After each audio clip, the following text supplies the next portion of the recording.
오늘 우리가 읽었던 레위기 본문은 나병 환자가 그 병이 다 나았을 때 어떻게 공동체 안으로 다시 들어올 수 있을까? 그 절차는 어떤 방법을 취해야 되느냐를 말씀하고 있습니다. 여러분, 문둥병, 나병, 현대의학으로도 이렇게 완치가 되는 병이 아닌 걸로 알고 있는데, 그래서 이 나병은 예부터 사람이 도저히 고칠 수 없는 병으로 여겨졌고 오직 하나님만 고칠 수 있는 질병으로 여겨졌습니다. 여러분, 예수님께서 이 땅에 계셨을 적에 수없이 많은 병자들을 고쳐주셨는데 그 많은 병 중에, 고친 병 중에 가장 많은 병 중에 하나가 나병입니다. 왜 그랬을까? 말씀드린 것처럼 나병은 인간이 고치는 병이 아니라 오직 하나님만 고칠 수 있는 병인데, 예수님께서 수없이 많은 나병 환자를 고쳐주셨다고 하는 것은 예수님이 바로 하나님의 아들 메시아임을 증거하기 위함인 거죠. 그냥 고쳐주신 게 아니라 내가 바로 메시아다, 그 증표로 나병을 고쳐주셨습니다. 나병은 무서운 전염병이죠. 나병은 걸린 사람도 위태하지만 그 가까운 가족, 나병 걸린 사람 가까운 친구, 친척들에게 그 전염이 되어서 다른 사람도 죽음의 위협에 빠뜨리는 굉장히 무서운 질병입니다. 그래서 나병에 걸리고 제사장에 의해서 나병이라고 그렇게 판결을 받으면 그 즉시 그 사람은 가족에게서 쫓겨났습니다. 그리고 그 마을, 그 공동체에서 쫓겨났습니다. 나병이 낫지 않으면 절대로 가족을 만날 수 없습니다. 나병이 낫지 않으면 절대로 공동체 안에 다시 들어올 수 없습니다. 나병 환자가 길을 가다가 저쪽에 멀쩡한 사람을 만나면 그 자리에 가만히 서서 머리를 막 풀어 헤쳐야 됐어요. 그리고 입으로 손을 가리면서 나는 부정하다, 나는 부정하다, 나는 부정하다. 멀리서, 저 멀리 오는 사람이 그 소리를 들을 수 있을 만큼 큰 소리로 부르짖어야 했어요. 왜요? 그래야 그 사람이 가까이 하니까. 여러분, 만약에 사람을 만났는데 그렇게 소리치지 않거나 나병 환자가 몰래 마을 사람, 마을 공동체에 스며들다 걸리면 그 사람은 돌에 맞아 죽었습니다. 공동체 밖에서 공동체에 들어오기를 간절히 사모하던, 그렇게 살아야 했던 나병 환자가 하나님의 은혜로 기적처럼 그 병이 낫게 되는 경우가 있었다는 거죠. 나병이 나오면 자기가 병 다 나았다고 무작정 공동체로 들어올 수 있는 게 아닙니다. 병이 나았어도 공동체 안으로 들어오려면 적당한 절차와 그런 법을 거쳐야 했는데, 그게 오늘 우리가 읽었던 말씀입니다. 나병 환자가 그 병이 다 나았습니다. 그래서 공동체 안으로 먼저 들어오려면 제사장을 찾아가야 합니다. 제사장에게 자기 몸을 보이면서 내 병이 다 나았습니다 라고 그렇게 점검을 받고 제사장의 판결을 받아야 했습니다. 제사장이 그 나병을 그 병자를 살펴서 병이 다 나았다고 판단이 되면 그를 끌고 갑니다. 그럴 때 새 2마리를 가져가죠. 살아있는 새 2마리를 가져가서 흐르는 시냇가에 있는 거기서 새 1마리를 잡아요. 그리고 홍색실, 백향목, 우슬초로 그 새의 피를 그렇게 묻혀가지고 나병 환자에게 제사장이 7번을 뿌리면서 내가 정하게 되었다라고 선포를 합니다. 그리고 다른 1마리 살아있는 새는 놓아줍니다. 이제 너는 나병에서 해방되었다라고 하는 뜻이죠. 거기서 끝나는 게 아닙니다. 병이 낫게 판단받고 8일이 되면 하나님 앞에 제사를 드려야 되는데 속건제, 속죄제, 번제를 드려야 합니다. 속건제물을 드리면 제사장이 그 피를, 그 제물의 피를 가져다가 나병 나은 사람의 오른쪽 귓볼에 바릅니다. 오른쪽 엄지손가락에 바릅니다. 그리고 오른쪽 엄지발가락에 바릅니다. 그리고 기름을 취해서 하나님 앞에 7번을 뿌린 후에 똑같이 그 기름을 오른쪽 귓볼에 바릅니다. 그리고 오른쪽 엄지손가락에 바릅니다. 그리고 오른쪽 엄지발가락에 바릅니다. 그 후에 속죄제물을 드리고 그 후에 번제를 드림으로 그 사람이 이제 공동체에 들어올 수 있다고 그렇게 받아들이게 되는 거죠. 절차가 무지 복잡하고 굉장히 까다로워요. 여러분, 그런데 재미있는 것은 나병 환자가 나병이 다 나아서 다시 공동체로 들어오기 위하여 하나님께 드리는 이 제사와 아론과 그의 아들들이 하나님의 제사장 임무를 감당하기 위해서 하나님 앞에 제사장으로 임직받는 그 예식이 똑같아요. 쉬운 말로 나병이 나은 사람이 공동체로 들어오는 절차와 제사장의 직분을 감당하기 위하여 그 받는 절차가 똑같다는 거죠. 더 쉬운 말로 오늘 목사가 하나님의 종이 되기 위하여 목사 안수를 받는 예식과 똑같다는 것입니다. 여러분, 목사가 목사 안수 받는 그 예식이 얼마나 중요해요. 노예 일입니다. 전 교회가 모여서 그 일을 하고 있는 거죠. 여러분, 그런데 나병 환자가 공동체로 다시 들어오는 예식이 목사를 세우는 예식과 똑같이 중요하다는 거예요. 두 예식이 똑같다고 하는 의미가 무슨 뜻입니까? 목사 한 사람을 세워서 주의 종으로 삼는 그 일이 중요하다면 공동체 밖에서 떠돌던 사람, 그 한 사람이 다시 교회 공동체로 들어오는 것도 목사 한 사람 세우는 것만큼 중요하다는 거예요. 목사 한 사람 만드는 것과 넘어진 사람 일으키는 게 하나님 보시기에는 똑같다. 여러분, 그만큼 중요합니다. 목사를 세워서 주의 종을 감당케 하는 것 아주 중요하죠. 그런데 그거 못지않게 똑같이 중요한 것이 넘어진 사람, 소외된 사람을 공동체 안으로 인도해 드리는 게 그만큼 중요하다는 거죠. 제가 목사잖아요. 저는 4대째 신앙인이에요. 120여 년 전에 이화여자대학교를 세웠던 스크랜턴이라고 하는 선교사가 저희 고향에 방문해서 그 동네 복음을 전했는데 그때 저희 증조부님이 이 복음을 믿고 받아들였어요. 그리고 당신이 살고 있던 집에 사랑방을 내어드렸습니다. 거기서 사람들이 모여서 예배를 드리기 시작한 게 우리 고향교회의 시작입니다.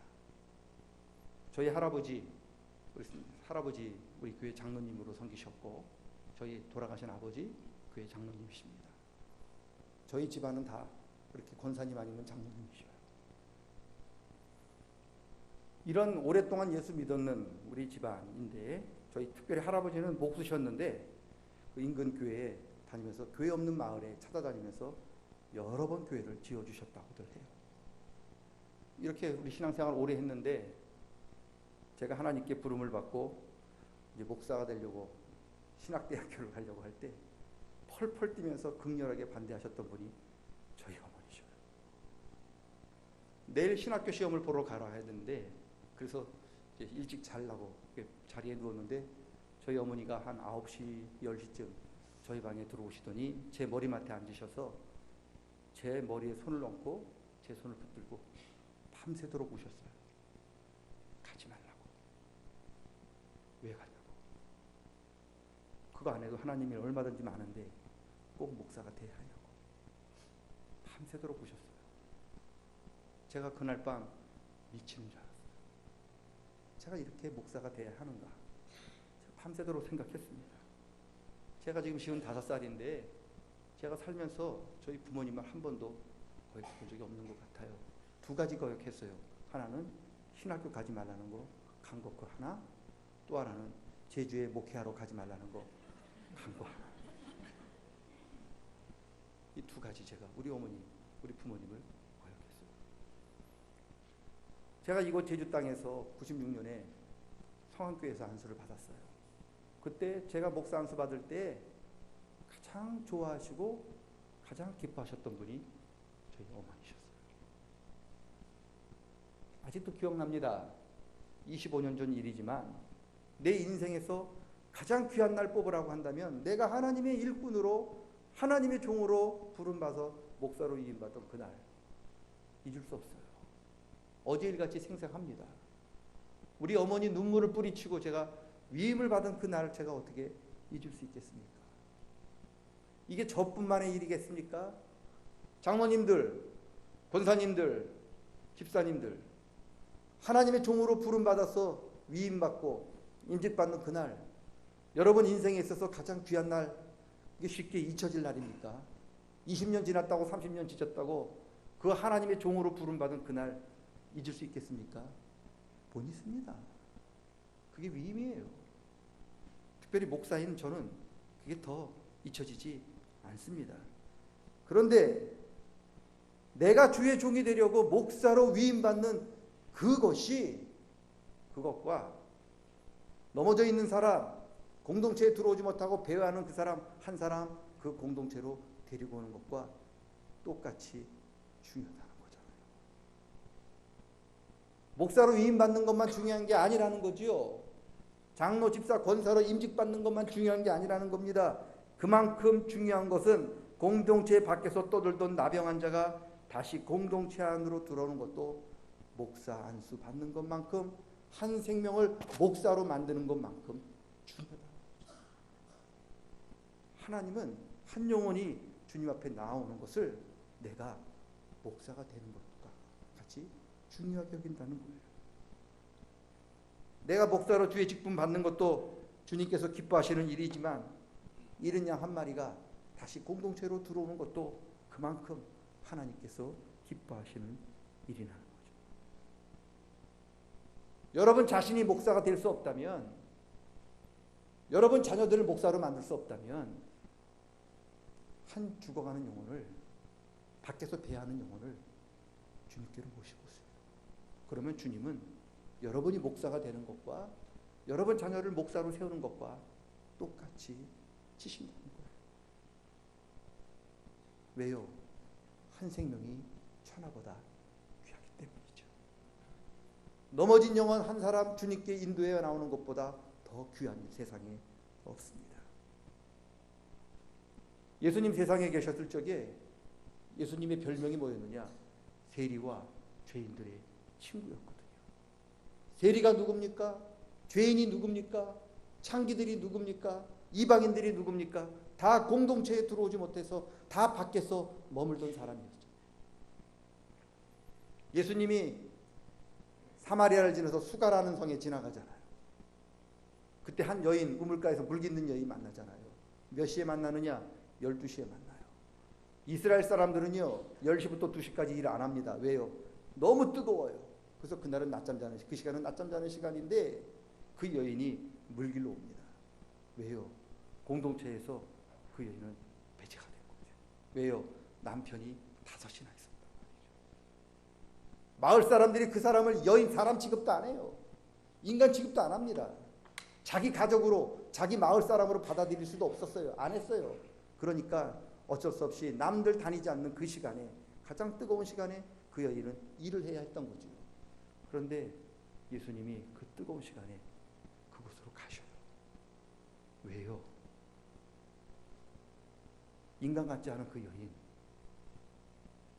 사람 같지 않은 그 여인, 그래서 가족도 버리고 마을 공동체도 버렸던, 그 애에서 버렸던 그 여인 만나 주시기 위해서잖아요.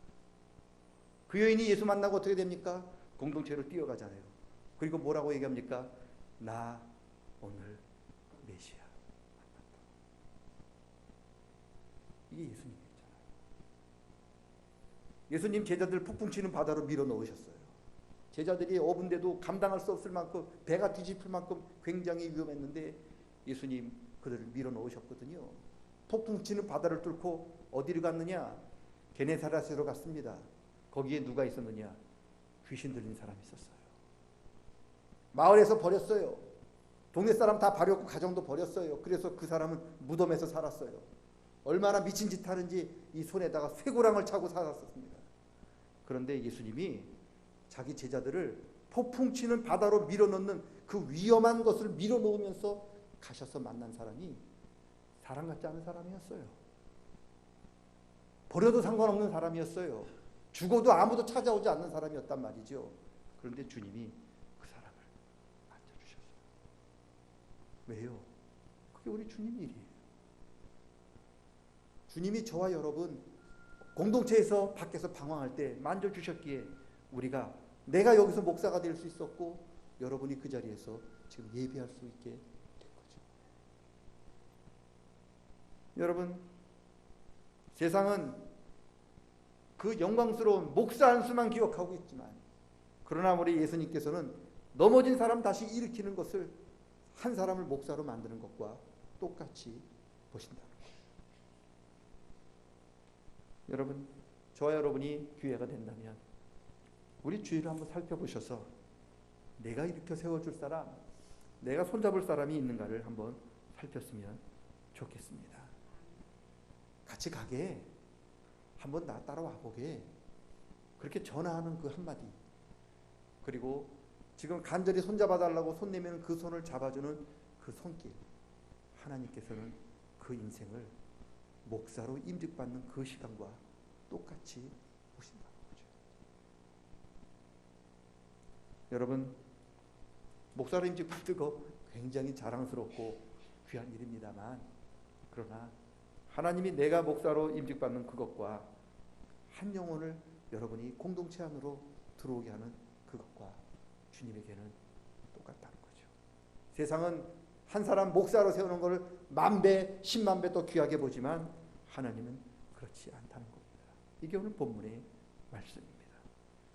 바라기는 목사로 임직받는 마음으로, 직분자로 임직받는 마음으로 우리 자신의 주의를, 자신의 구역을, 자신의 주관들을 한번 살펴보셔서 지금 손 내밀어서 나 좀 공동체로 데려가달라고 그렇게 손 내미는 사람이 있다면 그분을 다시 세워줄 수 있는 저와 여러분 될 수 있기를 축원합니다. 그럴 때 하나님께서 저와 여러분을 목사처럼, 하나님께서 저와 여러분을 대제사장처럼 그런 인생으로 받게 되실 줄로 믿습니다. 그런 은혜가 우리 모두에게 늘 함께 하시기를 주의 이름으로 간절히 축원합니다. 하나님 아버지, 천하의 그 어떤 것보다 한 생명을 귀하게 여겨주신 하나님, 그 주님의 은혜가 있기에 오늘 우리가 이 자리에 있습니다. 주님, 우리 이 시간 우리 주위를 돌아보아서 지금도 나의 도움을, 나의 따뜻한 말 한마디를, 나의 따뜻한 전화 한 통화를 기다리고 있는 그 심령들에게 내가 하나님의 종에 임직받는 마음으로 그들에게 따뜻한 위로의 말을 전할 수 있도록 도와주시옵소서. 그 일이 하나님 앞에 가장 귀한 일임을 믿습니다. 그 일을 이루어드리는 저희들에게 도와주시옵소서. 예수님의 이름으로 기도드리옵나이다. 아멘.